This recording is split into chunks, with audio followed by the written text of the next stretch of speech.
चलो भाई। Good morning everyone. Chapter number 6 entrepreneurship हम लोग डिस्कस कर रहे हैं। ठीक है जी। और हम लोगों ने इस चैप्टर में एंटरप्रेन्योरशिप क्या है, ज़रूरत क्यों है और क्या क्या दिक्कतें आती है, ये टॉपिक हमने डिस्कस कर लिया था। और लास्ट क्लास में हम लोगों ने दो स्कीम्स के बारे में पढ़ा था, मेक इन इंडिया और स्टैंड अप इंडिया। ठीक है जी। आज की क्लास में हम लोगों को स्टार्टअप इंडिया के बारे में पढ़ना है। और आई होप सो कि आज शायद ये चैप्टर भी आपका कंप्लीट हो जाए, अगर ये बातें बंद करेंगे तो, है ना। चलो, गुस्सा नहीं करते, लड़ाई नहीं करते, ठीक है। अभी स्टार्टअप इंडिया हम लोगों को पढ़ना है। और स्टार्टअप इंडिया पढ़ने से पहले एक बार हम इसके वेबसाइट जो है वो विजिट कर लेते हैं भाई। ठीक है, देखते हैं एक बार स्टार्टअप इंडिया क्या है। कोई बताना चाहेगा? स्टार्टअप इंडिया पढ़ा था हमने। ठीक है, थोड़ा सा आगे बेटा, थोड़ा सा आगे आ जाओ। ठीक है। हाँ, क्या था, देखो क्या लिखा गया है, यहाँ मेंशन भी है भाई, नोट कर लेना। Startup India is an initiative of government of India. कब अनाउंस किया गया था ये? 15 अगस्त 2015 को अनाउंस किया गया था प्राइम मिनिस्टर नरेंद्र मोदी जी द्वारा। और एक्शन प्लान क्या था इस इनिशिएटिव का, स्टार्टअप इंडिया का? Simplification, hand holding, funding, sports and incentives. ठीक है जी। अनाउंस इस दिन हुआ था भाई, नरेंद्र मोदी जी ने इसे अनाउंस किया था, लॉन्च किया था। बेसिकली अगर मैं बताऊं, स्टार्टअप इंडिया एक ऐसी स्कीम थी जिसमें बिजनेस को बढ़ावा देने के लिए, जो स्टार्टअप का मतलब होता है नए बिजनेस, नए वेंचर्स जो अभी स्टार्ट हुए हैं, थोड़ा ही समय हुआ है, ये बिजनेस ग्रो करे, इसलिए इनको फंडिंग प्रोवाइड की जानी थी। और एक दिन मैंने पहले भी बताया था कि इसमें क्या हुआ था कि आपके कंप्लाइंसेस थोड़े कम करने पड़ेंगे। देखो क्या लिखा गया है, स्टार्टअप्स के लिए क्या चीज होगी, क्या लिखा है, self certification, self compliance under 3 environmental and 6 labour laws. बताया था ना मैंने आपको, सेल्फ कंप्लायंस कि आप खुद से कंप्लायंस कर सकते हैं, एक सर्टिफिकेट आप डिपॉजिट करवा सकते हैं कि मैंने क्या किया है, जो मेरी फैक्ट्री है, मान के चलो मेरा बिजनेस है, तो मैंने सेल्फ कंप्लायंस किया है। भी कुछ लेबर लॉज हैं और कुछ एनवायरमेंटल लॉज, मैंने इनका कंप्लायंस किया है। इससे आपके पास क्या नहीं आएगी, इंस्पेक्शन नहीं आएगी बार बार। पेटेंट एप्लीकेशन, आईपीआर प्रोटेक्शन, ठीक है जी, फास्ट ट्रैक, काफी जल्दी आपको पेटेंट इशू होगा। Income tax exemption for 3 consecutive years and exemption on capital gain and investments our fair market value. Income tax पे आपको क्या होगा जी, एग्जाम्पशंस दी जाएंगी। इजी वाइंडिंग अप हो सकता है कंपनी का, इंसॉल्वेंसी एंड बैंक्रप्सी कोड पढ़ा था ना। तो काफी सारे एक्ट्स के अंडर इनको रियायत दी गई है कि आपको थोड़ा कम कंप्लायंस करना पड़े, ताकि आप क्या कर पाए, जो ये स्टार्टअप है ये अपने बिजनेस पे फोकस कर पाए अच्छे से। ठीक है, हाउ टू गेट रिकॉग्नाइज्ड, कैसे आपको पता चलेगा और गवर्नमेंट की स्कीम कौन सी है, इस वेबसाइट पे काफी सारी डिटेल्स अवेलेबल है। यहाँ पे क्या दिया गया है, व्हाट इज स्टार्टअप इंडिया, क्या लिखा है, स्टार्टअप इंडिया एक ऐसा इनिशिएटिव है गवर्नमेंट ऑफ इंडिया के द्वारा जिससे एक स्ट्रॉन्ग इकोसिस्टम बनाना चाहते हैं, इस चीज के लिए इसको अनाउंस किया गया था, स्टार्टअप बिजनेस की ग्रोथ हो। बेनिफिट क्या मिलेंगे स्कीम के अंडर, देखो लिखा गया है ना, कह रहे हैं आपको काफी सारे क्या मिलेंगे, इसके बेनिफिट मिलेंगे। सेल्फ सर्टिफिकेशन, सेल्फ सर्टिफाई और कंप्लाई कर सकते हैं 3 एनवायरमेंटल 6 लेबर लॉज के। टैक्स एजम्पशन मिलेगी, इजी बाइंडिंग अप प्रोसेस रहेगी, 80% तक रिबेट मिलेगा पेटेंट अगर आप फाइल करते हैं फीस का। ठीक है जी, सिडबी के बारे में बताया गया है, कौन बनेगा, स्टार्टअप कौन कहलाएगा, ये चीज आपने पढ़ी भी थी 11th में बिजनेस स्टडीज में। कह रहे हैं ये एंटिटी स्टार्टअप कहलाएगी, कौन सी, जिसको बनाया गया है या तो प्राइवेट लिमिटेड कंपनी या रजिस्टर्ड पार्टनरशिप फर्म या एलएलपी होनी चाहिए। स्टार्टअप आप चाहते हैं कि फॉर एग्जांपल मेरा बिजनेस है, मैं चाहता हूं ये स्टार्टअप कहलाए, इसको स्टार्टअप की ये जो स्कीम है स्टार्टअप इंडिया स्कीम, इसका बेनिफिट मिले, इस चीज के लिए क्या होना जरूरी है, वो बिजनेस या तो प्राइवेट लिमिटेड कंपनी हो या रजिस्टर्ड पार्टनरशिप फर्म हो या एलएलपी हो, up to 10 years from the date of its incorporation, 10 साल से कम हो। इससे ज्यादा अगर आपका पुराना बिजनेस है तो आप स्टार्टअप इंडिया में कवर नहीं होंगे, क्योंकि आप बहुत पुराने प्लेयर हैं जो मार्केट में है। टर्नओवर कितना होना चाहिए, नॉट एक्सीडिंग 100 करोड़। पिछले 3 सालों, ठीक है। It's turnover for any of financial, पिछले किसी भी एक साल में, 2 साल हुए तो 2 सालों में, 3 साल हुए आपके बिजनेस को 3 साल, 100 करोड़ से ज्यादा ना हो। वर्किंग टुवर्ड्स, किस चीज के लिए आप काम कर रहे हैं, इनोवेशन के लिए, डेवलपमेंट के लिए, इंप्रूवमेंट के लिए आप क्या कर रहे हैं, काम कर रहे हैं, ठीक है जी। और एक इंपॉर्टेंट बात, आपने ये जो बिजनेस बनाया है स्प्लिटिंग अप या रिकंस्ट्रक्शन से ना हो। मतलब क्या है, ध्यान से सुनना। कहते हैं स्टार्टअप इंडिया में ना, इसमें काफी सारे फंड्स भी आपको मतलब इशू किए गए थे गवर्नमेंट के द्वारा, स्टार्टअप इंडिया स्कीम के अंडर बिजनेस को डेवलप करने के लिए। आपको होता क्या है, इसमें ना ये लिखा गया स्टार्टअप इंडिया स्कीम में कि आपका बिजनेस स्टार्टअप कब कहलाएगा। पहली बात तो आपने पढ़ लिया, प्राइवेट कंपनी हो या फर्म हो जो रजिस्टर्ड है, या क्या हो, एलएलपी, 10 साल से कम हुए हो, तो काफी सारे बेनिफिट मिलेंगे, कंप्लायंस भी कम मिलेगा और काफी सारे बेनिफिट थे। तो एक बात बताओ, मान के चलो एक कंपनी है एबीसी लिमिटेड, ये पिछले 25 सालों से काम कर रही है, ठीक है जी। अब इसने पढ़ा कि ऐसे ऐसे है ये चीजें हैं, और 10 ईयर से कम समय हुआ हो, और ये चाहते हैं कि हमें भी स्टार्टअप बनना है। पहली बात तो एबीसी लिमिटेड है तो पब्लिक कंपनी है, लिमिटेड लिखा हो। तो इन्होंने क्या किया, इन्होंने ना कुछ एक चीज तो अपने पास रख ली, बाकी एक नई कंपनी बना दी, मान लो XYZ प्राइवेट लिमिटेड, और बिजनेस इसमें ट्रांसफर कर दिया। अब ये नई बनी है आज, तो 10 साल से कम भी हो गए, प्राइवेट कंपनी भी हो गई, अभी बनी है तो ना कोई टर्नओवर होगा, और सारा बिजनेस इसमें ट्रांसफर कर लिया इन्होंने। कुछ एक चीजें यहाँ पे छोड़ी या क्या कर दिया, ट्रांसफर कर दिया, और अब क्या कहते हैं, हमें स्टार्टअप बना दो। तो मिसयूज हो गया ना जो गवर्नमेंट ने प्रोविजन बनाया। इसी चीज के लिए क्या बोला गया, नोट डाला गया कि आपकी एंटिटी स्प्लिटिंग अप या तो अलग ना हुई हो, कोई एग्जिस्टिंग वन से रिकंस्ट्रक्शन ना हुआ हो किसी एग्जिस्टिंग बिजनेस का, आप ऐसा नहीं कर सकते, ठीक है। इस पे पूरी प्रोसेस है। अगर किसी को स्टार्टअप के अंदर रिकॉग्नाइज होना है, कैसे रिकॉग्नाइज होगा, क्या रजिस्ट्रेशन करवाने हैं, यहाँ पे सारी चीजें दी गई हैं भाई। यहाँ पे आपको रिकॉग्निशन करवानी पड़ेगी, ठीक है। Department for promotion of industry and internal trade, DPIIT पढ़ाया था ना, लिखवाया भी था स्पेशल, MCQ आ सकते हैं यहाँ से, DPIIT की फुल फॉर्म बताओ, ठीक है। ये लिखा भी हो, देख लो, department for promotion of industry and internal trade, ठीक है। तो ये चीजें बताई गई है कि आपकी कंपनी को इतना टाइम हुआ हो, इस फॉर्म में हो, इतना टर्नओवर हो, ओरिजिनल एंटिटी हो, इनोवेशन के लिए आप काम करते हो, तभी क्या होगा, आपको क्या माना जाएगा, स्टार्टअप माना जाएगा। और आपका बिजनेस एक बार स्टार्टअप रिकॉग्नाइज हो गया, इतनी आपको इनकम टैक्स की एग्जम्पशंस मिलेगी 441, ठीक है। हब बनाए गए हैं, आज तक इतने स्टार्टअप्स आ चुके हैं, सिडबी ने इतने स्टार्टअप्स को फंड किया है, मतलब पैसे दिए हैं। ये सारी चीजें यहाँ पे बताई गई हैं भाई। आपको क्यों बनना चाहिए स्टार्टअप, क्या बेनिफिट मिलेंगे, एलिजिबिलिटी हमने पढ़ लिया ना, ये देखो कहते हैं बेनिफिट ये मिलेंगे, 6 labour laws, 3 environmental law, simple online procedure है। लेबर लॉ में कोई इंस्पेक्शन नहीं आएगी 5 सालों तक आपके पास। स्टार्टअप्स क्या सिर्फ एक क्या कर देंगे, लिख के दे दे भाई हमने कंप्लायंस किया है, इंस्पेक्शन नहीं आएगी, आपको डिस्टर्ब नहीं किया जाएगा, आप अपना काम करें आराम से मस्त मजे में। इंस्पेक्शन सिर्फ कब और कब आएगी, जब कोई कंप्लेंट आई है कि आपने कोई लॉ का प्रोविजन तोड़ा है या आप कुछ गलत कर रहे हैं, ठीक है जी। ये देख लो, ये वाले वो लेबर लॉज हैं, ठीक है। Contract labour regulation and abolition act, employees provident fund act, employees state insurance act, इनमें काफी सारे प्रोविजन लिखे होते हैं।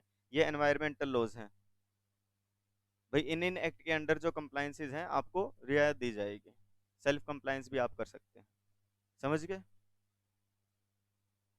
आई बात समझ में भी, क्या है स्टार्टअप, पूछना है किसी को कुछ, किसी को कुछ नहीं पूछना, पक्का क्या, पढ़ के देखो अब आपके नोट्स में क्या दिया गया है, मॉड्यूल में क्या चीजें हैं इंक्लूडेड।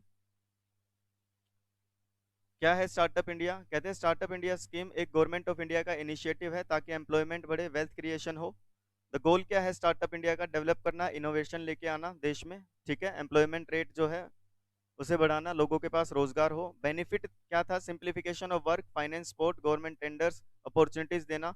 लॉन्च कब हुआ है जी, 16 जनवरी 2016। अनाउंस कब हुआ था, 15 अगस्त 2015, ठीक है। अनाउंसमेंट एक अलग चीज होती है, लॉन्च होना अलग चीज। जैसे फिल्म की एक तो अनाउंसमेंट हो और एक जब मूवी लॉन्च होती है, तो लॉन्च कब हुआ है ये। अब ये जो चीजें मैंने आपको वेबसाइट पे दिखाई है ना, यही चीजें आपको यहाँ पे मिल जाएंगी और जल्दी समझ में आएगा। फाइनेंशियल बेनिफिट क्या मिलेगा, कहते हैं most of the startups are patent based. Patent पता है सबको क्या होता है, जब आप कोई नया इनोवेटिव कोई मेथड कोई प्रोसेस कोई प्रोसीजर लेके आते हैं और आप चाहते हैं उसका बेनिफिट आप उठाएं, तो आप उसको क्या करवा लेते हैं, एज ए पेटेंट रजिस्टर करवा लेते हैं। ठीक है, तो कहते हैं इसका बेनिफिट मिलेगा, इट मीन्स दे प्रोड्यूस और प्रोवाइड यूनिक गुड्स और सर्विसेज। और पेटेंट रजिस्टर करवाने में बहुत सारी कॉस्ट आती है, पैसे लगते हैं, जिसे पेटेंट कॉस्ट बोला जाता है। तो इस स्कीम के अंदर क्या बोला गया, गवर्नमेंट 80% रिबेट कर देगी, जितना खर्चा आएगा 80% पैसा गवर्नमेंट वापस कर देगी। इसके अलावा जो पेटेंट रजिस्ट्रेशन की प्रोसेस है वो काफी तेजी से, आपको बहुत जल्दी पेटेंट इशू किया जाएगा। आज मान के चलो मैंने एक टेक्नोलॉजी बनाई, उसका मैं पेटेंट करवाना चाहता हूँ, क्यों? ताकि मैं उससे जल्दी से जल्दी मार्केट में ला सकूं, उससे इनकम जनरेट कर सकूं। ये बात तो समझ में आती है ना? अब मान के चलो होता क्या है कि पेटेंट इशू होने में ही 2 साल लगा दिए, तो कब तो मेरे पास पेटेंट आएगा, कब मैं काम करूंगा, कब मैं पैसा कमाऊंगा? तो कहते हैं आपका टाइम वेस्ट नहीं होगा, जल्दी से जल्दी आपको पेटेंट इशू किया जाएगा। समझ गए? ये चीजें वेबसाइट पे देखी भी थी ना हमने। इसके आगे क्या लिखा है, इनकम टैक्स के बेनिफिट दिए जाएंगे। कहते हैं इनकम टैक्स के अंडर काफी सारे बेनिफिट आपको मिलेंगे, गवर्नमेंट ने एग्जाम्प्ट कर दिया 3 सालों तक, इनकॉर्पोरेशन के बाद 3 सालों तक आपको एग्जाम्पशंस मिलेंगी। ठीक है, बट दे कैन अवेट, कब मिलेंगे exemption, only after getting a certificate for inter ministerial board से आपको सर्टिफिकेट लेना पड़ेगा, फिर आप एग्जाम्पशन कैपिटल गेन पे क्या कर सकते हो, एग्जाम्पशन क्लेम कर सकते हो। कैपिटल गेन क्या होता है मैं बता दूं थोड़ा सा आपको हल्का सा, आप एग्जीक्यूटिव में पढ़ोगे, वैसे पूरा पेपर आएगा आपका इनकम टैक्स का। कहते हैं इनकम टैक्स, आप जो इनकम कमाते हो उसके ऊपर आपको टैक्स देना पड़ेगा। ठीक है, और इनकम कमाने के बहुत सारे सोर्सेज होते हैं, जैसे कि मेरे पास रेंट की इनकम आ सकती है, मेरे पास सैलरी की इनकम आ सकती है, मेरा बिजनेस है उससे इनकम आ सकती है, मैं कोई लॉटरी जीत सकता हूँ, मेरा इनाम निकल सकता है, मेरा घर बेच सकता हूँ, प्लॉट बेच सकता हूँ, ज्वेलरी बेच सकता हूँ, शेयर बेच सकता हूँ। अलग अलग इनकम है ना, कितनी सारी गिना दी, कोई मशीन बेच दी, कोई लैपटॉप बेच दिया, अलग अलग तरीकों से इनकम आ सकती है। ठीक है, ये बहुत सारे तरीके होते हैं इनकम के। तो कहते हैं इस इनकम को ना अलग अलग हेड्स में क्लासिफाई कर दिया जाता है, कि आपको सारी इनकम एक जगह नहीं दिखानी। इनकम टैक्स एक्ट ने क्या किया, कुछ टुकड़ों में ये चीजें बता दी कि आप यहाँ यहाँ पे क्या कर सकते हैं, इसमें आप डिवाइड कर लें। आप ऐसे समझे कि अलग अलग बॉक्स बना दिए, ये अलग अलग बॉक्स हैं। कहते हैं सैलरी से इनकम आ रही है तो इस बॉक्स में डाल देना। आपके पास कोई घर है, कोई प्रॉपर्टी है जो आपने क्या कर रखी है, रेंट पे दे रखी है, अब रेंटल इनकम कमा रहे हो, तो एक दूसरा क्या बना दिया, कहते हैं ये सैलरी का बॉक्स हो गया, सैलरी से रिलेटेड जो एम्प्लॉयज होते हैं ना, जिनको सैलरी मिल गया, बोनस मिल गया, ये सारी चीजें। कहते हैं आपके पास कोई हाउस प्रॉपर्टी है तो हाउस प्रॉपर्टी दूसरा बॉक्स बना दिया, इसमें जो रेंट की इनकम आती है ये सारी डाल दो।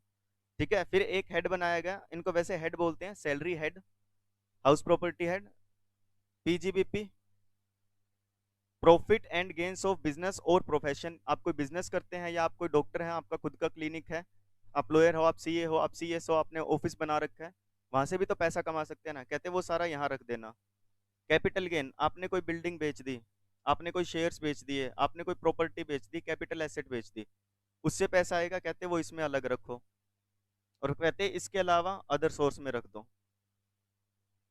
आपने कोई लॉटरी जीती है, आप पत्ते खेल के पैसा कमा लाए, ठीक है जी, आपने और किसी इलीगल तरीके से पैसा कमा लिया, अदर सोर्सेज, आपको कोई गिफ्ट मिल गया, केबीसी जब जीतते हैं गिफ्ट मिलता है ना, आपने कोई अवार्ड शो जीत लिया, 1 करोड़ रुपए जीत लिए, सारे मिलते हैं क्या? टैक्स कटता है उसमें 30%।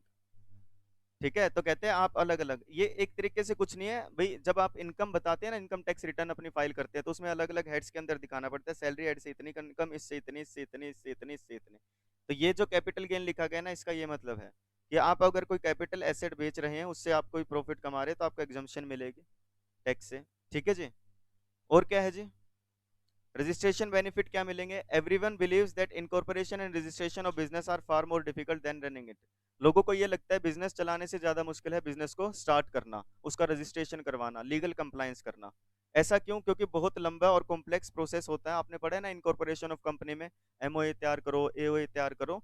तो स्टार्टअप इंडिया स्कीम में एक एप्लीकेशन दी गई है रजिस्ट्रेशन के लिए, एक सिंगल मीटिंग अरेंज की जाएगी स्टार्टअप इंडिया हब में, और आपको सारे डाउट्स आपके सोल्व किए जाएंगे, स्टार्टअप इंडिया हब बनाए जाएंगे। Government tenders, everyone seeks to acquire, government के टेंडर लेना चाहते हैं, क्योंकि इसमें ज्यादा पेमेंट होती है, बड़े प्रोजेक्ट्स होते हैं, लेकिन गवर्नमेंट का टेंडर लेना इतना आसान नहीं है। तो गवर्नमेंट ने क्या बोला, आपका अगर स्टार्टअप है तो आपको प्रायोरिटी दी जाएगी गवर्नमेंट टेंडर्स में। ठीक है, आपको एक्सपीरियंस ना भी हो तो हम आपको गवर्नमेंट टेंडर इशू कर देंगे, वैसे टेंडर किसको इशू होते हैं? बड़ी बड़ी कंपनीज को, जिनको एक्सपीरियंस होता है। कह रहे हैं आपको प्रायोरिटी दी जाएगी। आप कुछ नया करना चाह रहे हो, क्योंकि देखो जो बिजनेस ऑलरेडी स्टेब्लिश हो चुके हैं वो तो हो चुके स्टेब्लिश। जब तक नए बिजनेस नहीं आएंगे तब तक एम्प्लॉयमेंट अपॉर्चुनिटीज कैसे आएगी? स्टार्टअप का मतलब समझ में आ गया क्या सबको? तुम सब बिजनेस कर रहे हो, मैं भी बिजनेस कर रहा हूँ, मेरे बिजनेस को 5 साल हुए हैं, इसके बिजनेस को 10 साल, उसको 15, उसको 20, 25, 30, ऐसे करते करते बहुत सालों से अलग अलग बिजनेस चल रहे हैं। पर उनका बिजनेस स्टार्टअप नहीं कहलाएगा, हमारा बिजनेस स्टार्टअप कहलाएगा। क्यों? क्योंकि हमें 10 साल से ज्यादा का समय नहीं हुआ है, 100 करोड़ से ज्यादा नहीं कमा रहे, हम इनोवेशन के लिए काम कर रहे हैं। हम आपको बताना भी होगा हम इनोवेशन कर रहे हैं। आप कहते हो जी हम तो ये बिजनेस कर रहे हैं, सामान खरीदते हैं बेचते हैं, नया क्या है इसमें? कुछ नई चीजें। हाँ, आप कह रहे हो सामान खरीदते बेचते, लेकिन हम ये नई प्रोसेस लेके आए, हम जल्दी डिलीवरी करते हैं। ये फर्क है। तो क्या है, आपको इनोवेटिव माना जाएगा। ठीक है। Opportunities means the opportunity to meet various startup stakeholders, एक जगह पे आपको मिलेंगे। गवर्नमेंट प्रोवाइड करती है 2 स्टार्टअप फेस्ट एनुअली। मतलब क्या है स्टार्टअप फेस्ट? जहाँ पे सब लोग इनोवेटर्स हैं जो नए नए बिजनेस आइडियाज लेके आते हैं, सब लोग मिल सकें, अपने आइडियाज को प्रेजेंट कर सके, इन्वेस्टर्स ढूंढ सकें। शार्क टैंक देखा है किसी ने? किस किस ने सुना है? देखा है? मीम्स में ही देखा है या वैसे भी देखा है? क्या होता है उसमें? होता क्या है? इक्विटी देते हैं, लेते हैं, इक्विटी लेते हैं। ऐसे ना घबराया मत करो, क्या तुम भी, तुम्हें भी पता चल जाएगा, मोबाइल फोन है तुम्हारे पास, गूगल भी कर लेना, मैं बता भी देता हूँ। शार्क टैंक क्या है, एक शो बनाया गया है, इंडिया में अब आया ये। ठीक है। फॉरेन में पहले भी था। उसमें क्या होता है, जो ऑलरेडी बड़े बड़े बिजनेसमैन हैं इस्टेब्लिश्ड, उसमें जनरली कौन कौन आया था अभी? लेंस कार्ड के थे, और शादी.com, और भारत पे के फाउंडर हैं जो, और बोट के जो फाउंडर हैं। ठीक है, लेंस कार्ट हो गया, नाम सुना है सबने। बोट का नाम सुना है जो वेरिएबल्स आप यूज करते हो। ठीक है, भारत पे का नाम सुना आपने जो यूपीआई पेमेंट्स वगैरह करते हो। शादी.com का नाम, हाँ ये सबने सुना है। ठीक है। तो इनके फाउंडर्स आते हैं, ये क्या करते हैं, अब ये एक जगह बैठा दिए जाते हैं। ठीक है, जैसे शो नहीं होता, डांस शो होते हैं ना, आप आओ डांस परफॉर्मेंस करो, जिसने अच्छा डांस किया वो विनर हो जाएगा। इसी तरीके से ये जज होते हैं एक तरीके से। और इसमें आप चले जाओ, आपके पास कोई आइडिया, आप बताओ जी मैं 2 साल से इस चीज का बिजनेस कर रहा हूँ, और मेरे बिजनेस की ये यूनिक चीजें हैं, ये चीज हम बेचते हैं। और अगर उनको लगता है आपका आइडिया अच्छा है और आप अपने बिजनेस को ग्रो करना चाह रहे हो, तो वो आपको फिर पैसे देते हैं। बदले में वो आपकी कंपनी की इक्विटी शेयर जिसे हम बोलते हैं वो ले लेंगे, या डिबेंचर्स ले लेंगे, या लोन दे देंगे आपको। तो जिसको अब पैसे की जरूरत है, मान लो मैं कोई बिजनेस कर रहा हूँ, और मेरे को लगता है कि ये बिजनेस अब हिसार से अब मेरे को पूरे हरियाणा में या इंडिया लेवल पे लेकर के जाना है, उसके लिए पैसे चाहिए, तो मैं वहां जा सकता हूँ शार्क टैंक में, वो आपको क्या कर देंगे जी, फंड कर देंगे। तो इसी तरीके से क्या होता है, हब स्टार्टअप फेस्ट लगाए जाते हैं एनुअली, जहाँ पे इन्वेस्टर्स भी आते हैं, लोगों को जानकारी मिलती है। आपको लग रहा है आपने कुछ नया किया, आप यहाँ जाएं, हो सकता है आपका आइडिया बहुत बेसिक हो और अच्छे अच्छे आइडिया लेकर के आए हो लोग। ठीक है जी। ये चीज आपको ऑलरेडी पता चल चुकी है अभी। स्टार्टअप अगर आपको बनना है तो या तो पार्टनरशिप फर्म होनी चाहिए रजिस्टर्ड, ये लिख लेना भाई, याद कर लेना, या एलएलपी हो या प्राइवेट लिमिटेड कंपनी हो। स्टार्टअप के बारे में सबको समझ में आ गया? एक बार फटाफट पढ़ के देख लो, फटाफट से रीडिंग लेंगे सभी।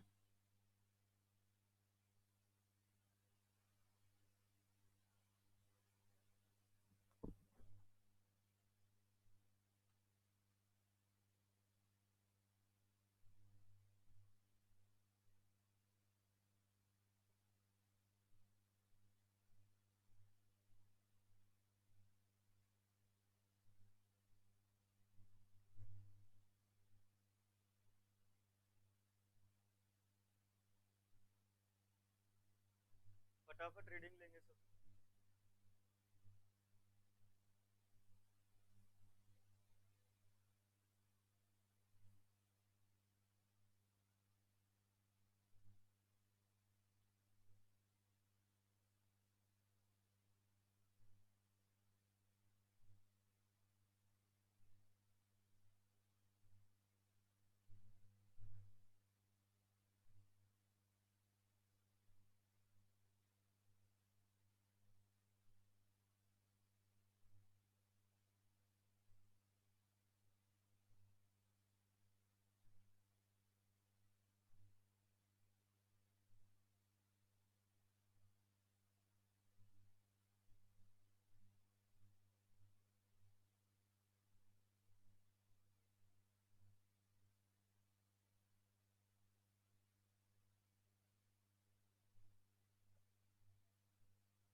टेंडर लेना आसान नहीं होता।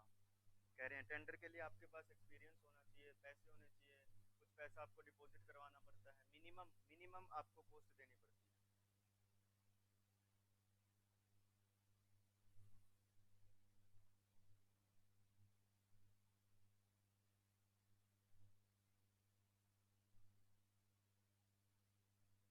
मैंने बोला कि ना 100 किलोमीटर लंबा रोड बना दो,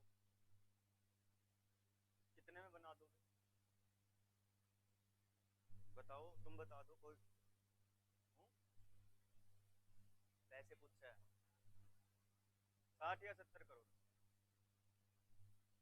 70 करोड़ में बना दोगे 3 महीने में तुम?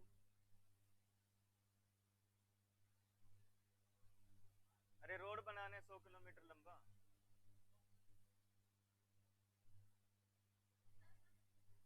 बता दो। वो 10 करोड़ में बना देगा, किसको दूं टेंडर, इसको दूं या उसको दूं? उसको क्यों देना है? आसानी से नहीं, मेरे कम पैसे जा रहे हैं मेरी जेब से। लेकिन मैं पूछू तो गा ना, अब रिसर्च तो करूंगा। ये जिस चीज के 60 करोड़ रुपए ले रहा है वो 10 करोड़ में काम कर रहा है। अब ये बना के देगा रोड किस चीज का? अच्छा तारकोल का, बढ़िया। उसका पता चला वो कह रहा है मैं तो इंटरलॉक टाइलें बिछवाऊंगा जी 10 करोड़ में। हम्म।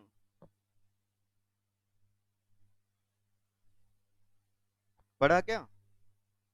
यहाँ पे यही लिखा है कि गवर्नमेंट टेंडर्स जो बहुत बड़े प्रोजेक्ट होते हैं, काफी ज्यादा पेमेंट होती है, आसान भी नहीं होता, लेकिन स्टार्टअप्स को बोला गया आपको हम प्रायोरिटी देंगे इन चीजों के लिए। ठीक है। अब सही बताऊं तो इस चैप्टर में मेन इतना ही मुद्दा था। बस ये थोड़ा सा इसमें से 2-3 क्वेश्चन निकलेंगे। स्किल इंडिया, इसका नाम सुना भी होगा आपने, काफी जगह देखा होगा। प्रधानमंत्री कौशल विकास योजना या प्रधानमंत्री कौशल केंद्र, देखे हैं क्या ये? अब क्या होता है इसमें? किसी ने विजिट किया, कोई गया है? हाँ, अजय नहीं, मजाक नहीं, अच्छी बात, बताओ कोई गया है तो। कौन है अजय? कौन? क्या करवाते हैं वहाँ? नाम से ही पता चल रहा है प्रधानमंत्री, आगे कौशल विकास योजना। कौशल यानी स्किल्स, विकास मतलब डेवलपमेंट। आपकी स्किल्स को डेवलप किया जाता है वहां पे। ठीक है, ताकि आप क्या करो, वेले ना घूमो। ठीक है, टाइम वेस्ट ना करो सोशल मीडिया में। आपके अंदर कुछ स्किल्स आए तो आप कुछ कमा पाओ, और कमाओगे तो ही ठीक है, हाँ, कमाओगे तो ही खाओगे और सबको खिलाओगे। ठीक है। तो PMKVY, प्रधानमंत्री कौशल विकास योजना, प्राइम मिनिस्टर स्किल डेवलपमेंट। ठीक है जी। कहते हैं नेशनल स्किल डेवलपमेंट कॉरपोरेशन। यहां से MCक्यू निकलेंगे भी, फटाफट देख लो। पहली बात तो ये क्या है, not for profit public limited company है। 31 जुलाई 2008 को बनाई गई थी। देख लो, ओल्ड कंपनीज एक्ट के अंडर बनी है ये। क्यों?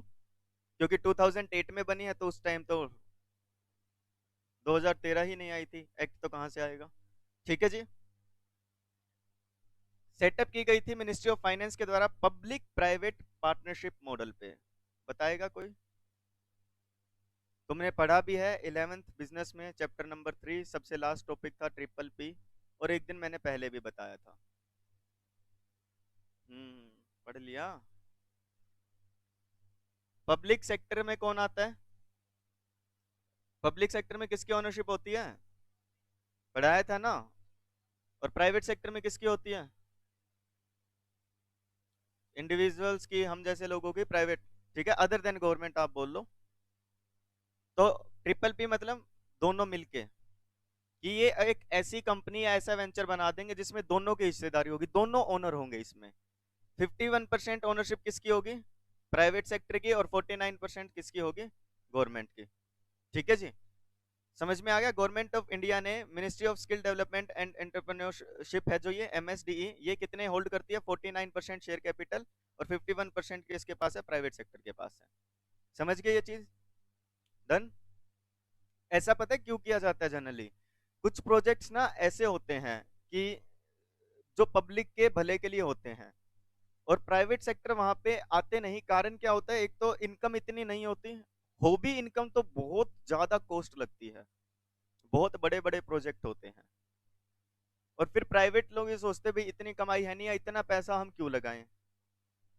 तो वहां पे गवर्नमेंट काम करती है। फिर गवर्नमेंट, आप देखेंगे गवर्नमेंट जिन जिन एरियाज में काम करती है वहां से ना तो कोई आउटपुट आना होता, इतना खर्चा बेशक हो जाए, कमाई नहीं होती। जैसे फॉर एग्जांपल गवर्नमेंट हॉस्पिटल्स क्यों बनाती है गवर्नमेंट, सरकारी अस्पताल, रेलवे क्यों, सरकारी स्कूल क्यों, बताओ। क्योंकि एजुकेशन और हेल्थ बेसिक फैसिलिटी हैं। अब जो पुअर पीपल है, जो गरीब लोग हैं, जिनको नहीं मिल पाती एजुकेशन, वो क्या करें भाई, प्राइवेट स्कूल में वो जा नहीं सकते। और जो प्राइवेट स्कूल है वो भी क्या कर ले, कहाँ से खर्चा कर देगा भाई। इतना पैसा है क्या किसी के पास कि फ्री में सबको पढ़ाते रहे, फ्री में इलाज करवाते रहे। तो फिर कौन करे, गवर्नमेंट को करना पड़ेगा अल्टीमेट।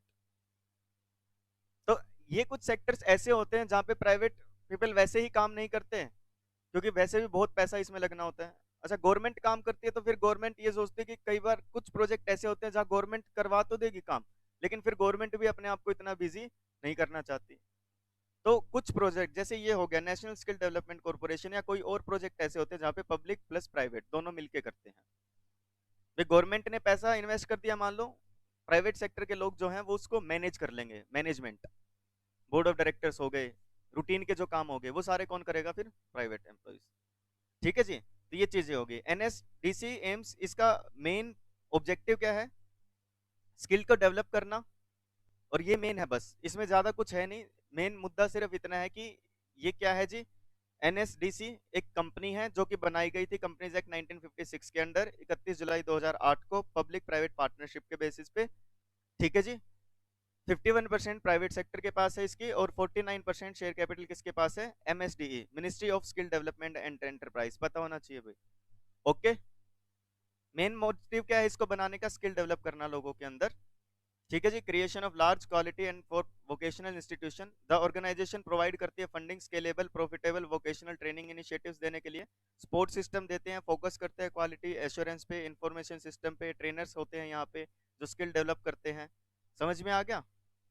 उनका खर्चा कौन उठाएगा, जो सेंटर होते हैं एनएसडीसी। ठीक है। अलग अलग 21 सेक्टर्स पे ये फोकस करेंगे भाई।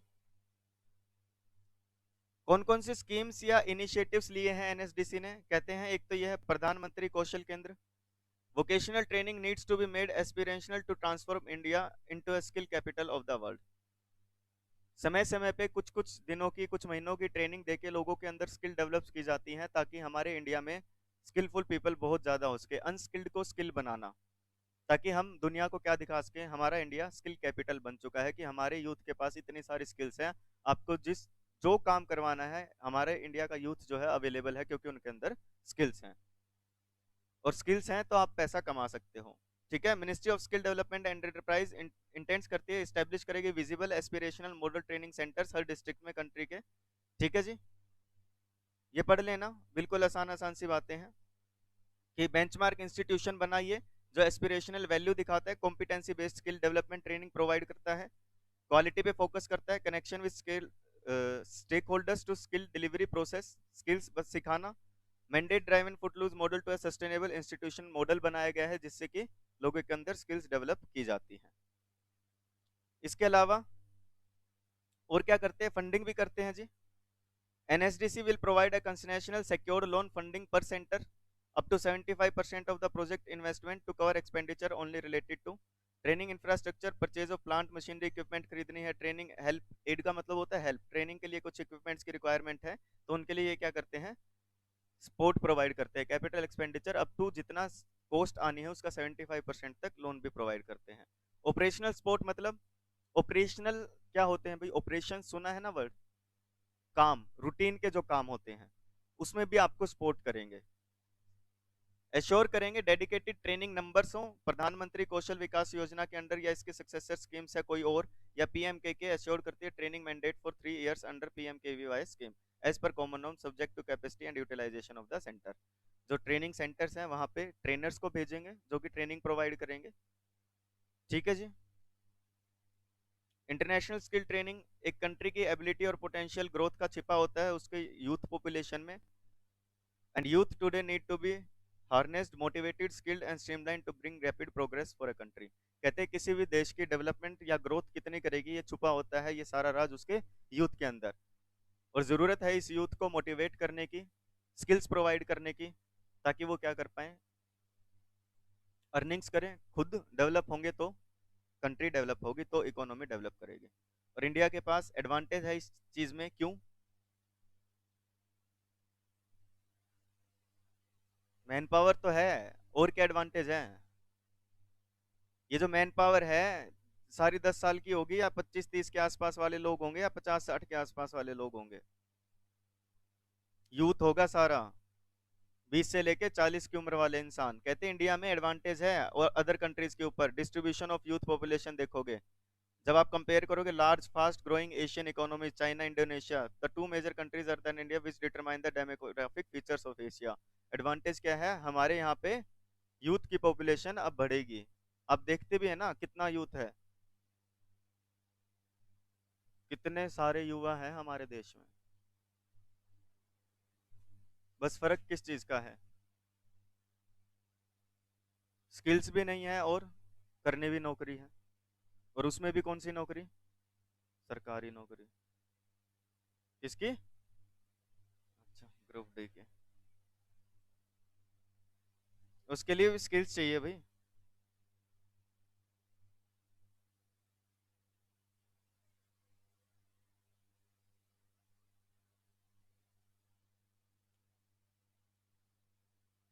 पढ़ लो, आसान सा है।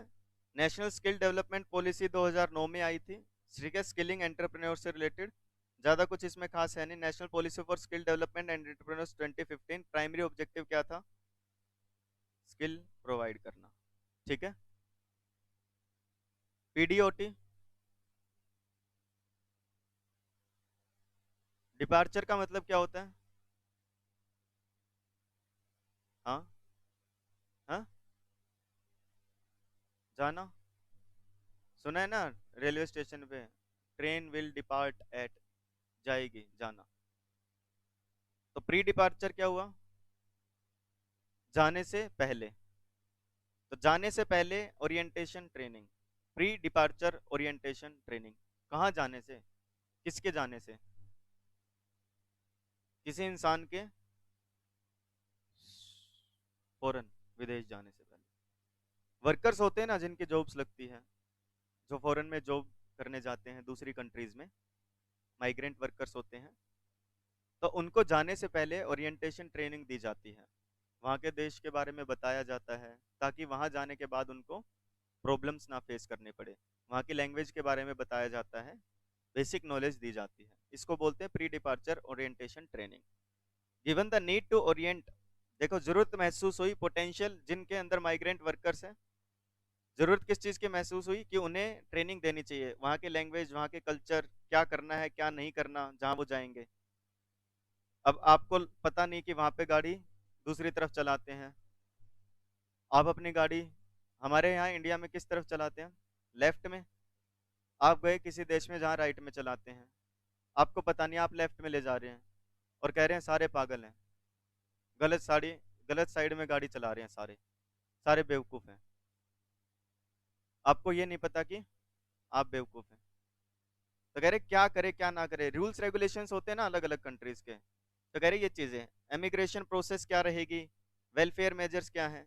तो पीडीओटी एक प्रोग्राम है जो मिनिस्ट्री ऑफ एक्सटर्नल अफेयर्स, अब मिनिस्ट्री ऑफ एक्सटर्नल अफेयर्स का मतलब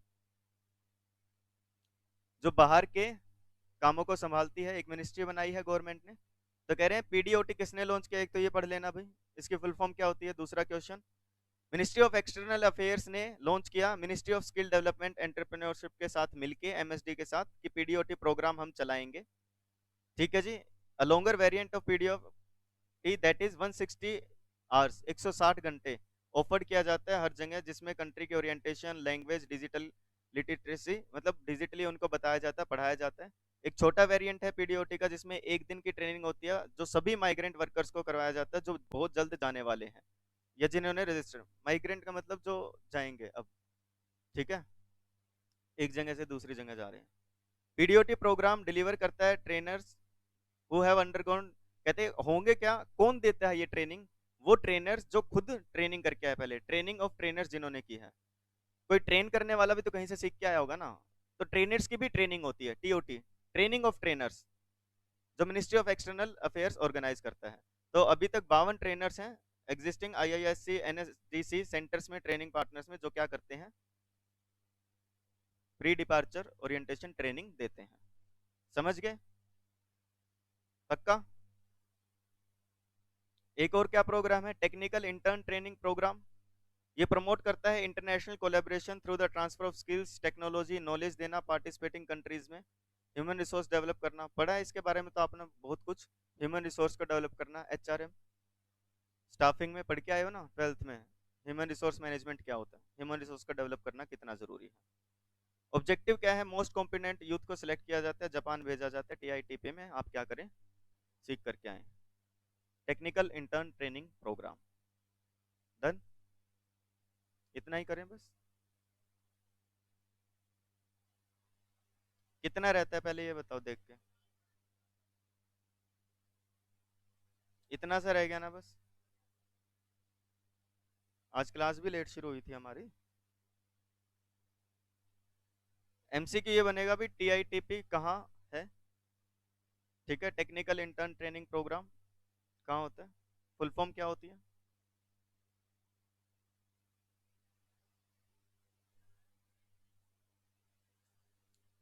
क्या कह रहे हो।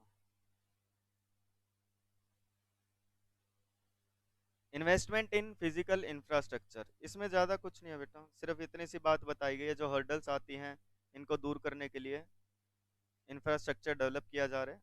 इंडिया का इंफ्रास्ट्रक्चर डेवलप हो रहा है, अभी तक उतनी तेज़ी से नहीं हो रहा जितना होना चाहिए। कई सारी प्रॉब्लम्स, रुकावटें आ रही हैं, इनमें से चैलेंजेस जो आते हैं, पुअर प्रोजेक्ट मैनेजमेंट प्रैक्टिसेस, लोगों को प्रोजेक्ट मैनेज करने नहीं आते, पैसा नहीं होता या रेगुलेशंस रोक लेते हैं।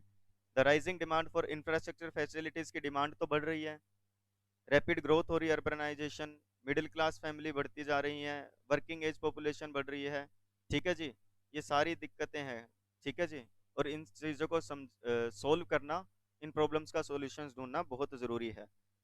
सस्टेन्ड इन्वेस्टमेंट इन इंफ्रास्ट्रक्चर एक की इम्पेरेटिव है turning the make in India vision, इसीलिए इसको ऊपर फोकस किया जा रहा है मेक इन इंडिया के थ्रू, ठीक है, ताकि जो रुकावटें हैं इनको दूर किया जा सके। गवर्नमेंट ने इनिशिएटिव्स लेने शुरू कर दिए हैं इस डायरेक्शंस में, रिवॉर्ड भी मिल रहा है, देखने को मिल रहा है भाई, फायदा हो रहा है इस चीज़ का, मेक इन इंडिया प्रोग्राम, काफ़ी सारी इंडस्ट्रीज आ रही है जो स्टेब्लिश हो रही है, रोजगार भी मिल रहा है लोगों को, ठीक है। Public spending on infrastructure, roads, railways, irrigation, infrastructure develop करना, बिल्डिंग्स बनाना, इन चीज़ों पे भी ध्यान दिया जाता है बजट में। कई रुकावटें हैं इंफ्रास्ट्रक्चर प्रोजेक्ट में, उनको आसान किया जा रहा है, ठीक है, कॉम्प्लेक्स प्रोसीजर को कम किया जा रहा है, ठीक है जी, टाइमली हाईली पूरा फोकस किया जा रहा है, बस यही बातें लिखी है, इसमें से ज़्यादा कोई क्वेश्चन निकलेंगे नहीं। सिग्निफिकेंट पिकअप हुआ इंफ्रास्ट्रक्चर इन्वेस्टमेंट में, आने वाले सालों में हमें उम्मीद है कि और ज़्यादा इन्वेस्टमेंट होगी यहाँ पे, गवर्नमेंट और ज़्यादा क्या करेगी, इनिशिएटिव्स लेगी ताकि क्या हो सके, इस समस्या को दूर किया जा सके, ठीक है जी। Public investment, private part, public triple P programme पे काम किया जाएगा, पब्लिक प्राइवेट सेक्टर पार्टनरशिप पे काम किया जाएगा इस चीज़ को सोल्व करने के लिए, ठीक है। गवर्नमेंट स्केल और स्कोप भी बढ़ा रही है प्राइवेट इंफ्रास्ट्रक्चर में, कि 100% एफडीआई तक अलो कर दी है, फॉरेन डायरेक्ट इन्वेस्टमेंट 100% तक अलो कर दी है, कुछ रेलवेज वगैरह के अंदर जो गैप है उसको दूर किया जाएगा, ठीक है। इंफ्रास्ट्रक्चर सेक्टर को बूस्ट दिया जाएगा, फाइनेंस किया जाएगा, एक्सपेक्ट किया जा रहा है कि बहुत तेजी से इसमें बढ़ावा आएगा। फिजिकल इंफ्रास्ट्रक्चर इन्वेस्टमेंट लगाया जाए, 10% ऑफ जीडीपी है होगी फाइनेंशियल 25 में, कितनी है, जो कि अब फाइनेंशियल ईयर 15 में इतनी थी, अब कितना हो जाएगा, इतना पहुंच जाएगा, ठीक है। लैंड एक्विजिशन के प्रोसीजर्स को आसान बनाना, बस यही कुछ बात है, इसमें से क्वेश्चन निकलेगा नहीं, कोई क्वेश्चन बनता ही नहीं, कोई एमसीक्यू, ठीक है, एक भी एमसीक्यू नहीं बनता इसमें। ये जनरली वो बातें हैं जो आपको बताया जा रहा है कि क्या हो रहा है। ये चैप्टर भी हमारा कंप्लीट हो गया है, 4 चैप्टर्स कंप्लीट हो गए हैं, ठीक है, काफ़ी टाइमली हमने ये चीज़ें कंप्लीट कर ली एग्ज़ाम से पहले। अब इसको रिवाइज करेंगे, हाईलाइट करवा दूंगा मैं आपको कहाँ कहाँ से क्या क्या क्वेश्चंस इसमें निकलते हैं और लेटेस्ट क्या क्या क्वेश्चंस आ सकते हैं, क्योंकि धीरे धीरे आप सबने बुक्स ले लिया, जिन बच्चों ने बुक्स नहीं ली है वो बच्चे बुक्स ले लो भाई, ठीक है। अगले लेक्चर में मिलेंगे जिसमें हम फर्दर डिस्कशन करेंगे, आज की क्लास में इतना ही डिस्कस करेंगे। ठीक है, टिल देन इस चैप्टर को रिवाइज कर लो, कोई डाउट्स है तो आप मेरे से ले सकते हैं।